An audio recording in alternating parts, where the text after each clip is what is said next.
Hello बच्चों। Question में लिखा हुआ है particle is attached to the vertical spring and pulled down by 4 centimetre from its equilibrium position and released. Initial upward acceleration is 0.5 metre per second square, then its frequency of oscillation angular frequency. Clear? अब सुन लो। अच्छा, एक छोटी सी चीज यहाँ पे और समझ लीजिए। कभी भी अगर फ्रीक्वेंसी लिखेगा ना तो साहब आप लोगों को यूनिट्स ध्यान देनी होगी।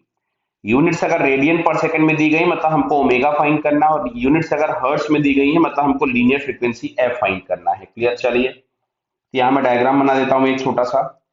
ये वर्टिकल स्प्रिंग गिवन है। यहाँ कहीं पे मान लीजिए इसका इक्विलिब्रियम पोजीशन दिया गया है। This is the equilibrium position और मीन पोजीशन जिसको हम लोग बोलते हैं।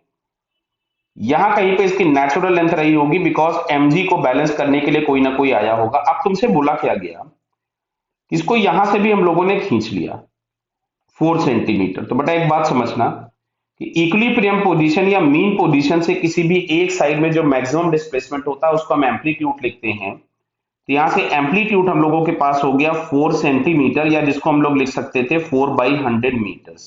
क्लियर है? अच्छा भाई, अब इस पोजीशन पे जो एक्सेलरेशन होगा, एक्सट्रीम पोजीशन पे हमने पढ़ रखा होगा, एक्सट्रीम पोजीशन पे जो एक्सेलरेशन होता है वो मैक्सिमम होता है। और मैक्सिमम एक्सेलरेशन ऑफ एसएचएम जो हम लोग डिफाइन करते हैं that is a omega square, और ये दिया गया था आपको 0.5। और यहां से हमारे पास आ गया ये 4/100 इंटू ओमेगा स्क्वायर। हम इसको क्रॉस मल्टीप्लाई कर दें तो 0.5 इंटू 100/4, इससे हमने इसको कैंसिल कर दिया। तो यहां से omega square is equals to आता है 50/4। क्लियर? तो ओमेगा स्क्वायर की वैल्यू 50/4 आ गई। तो ओमेगा को हम लोग लिख सकते थे 5/2√2। क्लियर हो रहा है? 50 को 25 इंटू 2 कर दिया, तो इतना रेडियन पर सेकेंड। अब देखो यहाँ पे ऑप्शन √2 के टर्म्स में नहीं दिए हुए हैं तो हमें √2 की वैल्यू पुट करनी होगी और हम इसको डिवाइड करेंगे। तो अगर हम नियरेस्ट भी आंसर देखें, मान लो जैसे तुमको इतना पूरा सॉल्व करने के लिए नहीं बोल रहा हूं मैं, ये आ गया 2.5, दिस वन इज 1.414।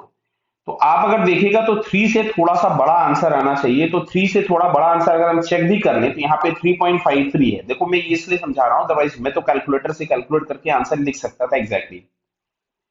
तुम्हें नियरेस्ट आंसर चेक करना है। अब अगर ऑप्शन में 3.53 3.56 दिए होंगे तो आपको एग्जैक्ट कैलकुलेशन करना पड़ेगा, अदरवाइज आप इसमें टाइम वेस्ट अपना इस कैलकुलेशन को करने में मत करें। इतना समझ में आ गया कि आंसर 3 से थोड़ा बड़ा होगा, तो 3 से बड़ा आंसर हमको केवल एक ही दिख रहा है।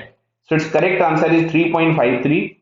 So option A is the correct. Okay बेटा, ऑल द बेस्ट।